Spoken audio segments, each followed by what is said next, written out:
Content creator Monir Hossain মামা আসছে কালকে আগামীকাল এখানে মেলা হবে, সেই মেলার কিছু রিভিউ দেওয়ার জন্য, যে আগামীকাল একটা সুন্দর মেলা হবে, বৈশাখী মেলা, সেটা জানাবে এই বিষয়গুলো। মামা।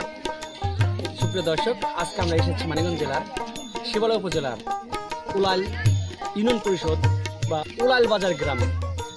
এখানে হচ্ছে আগামীকালকে বৈশাখী মেলা উপলক্ষে প্রতি বছরই মেলা হয়, তারই ধারাবাহিকতা কিন্তু আগামীকাল এখানে মেলা শুরু হবে। তার জন্য কিন্তু আমরা পূর্ব প্রস্তুতির জন্য এখানে ভিডিও তৈরি করার জন্য আসলাম। আসলে আমরা ইতিমধ্যে এসে দেখলাম যে এখানে আস্তে আস্তে ধীরে ধীরে কিন্তু দোকানপাট আসতেছে। এখনো পর্যন্ত স্টলের জন্য যে দোকানগুলো রেডি করবে তারা কিন্তু এখনো করে নাই, বিদায় হচ্ছে আমরা ফুটেজ নিতে পারছি না। তবে যারা ভিডিওটা দেখতেছেন, অবশ্যই যারা মেলায় আসতে চান অবশ্যই চলে আসবেন, এই বলে আমি আমার কথা শেষ করছি। ধন্যবাদ মনির হোসেনকে।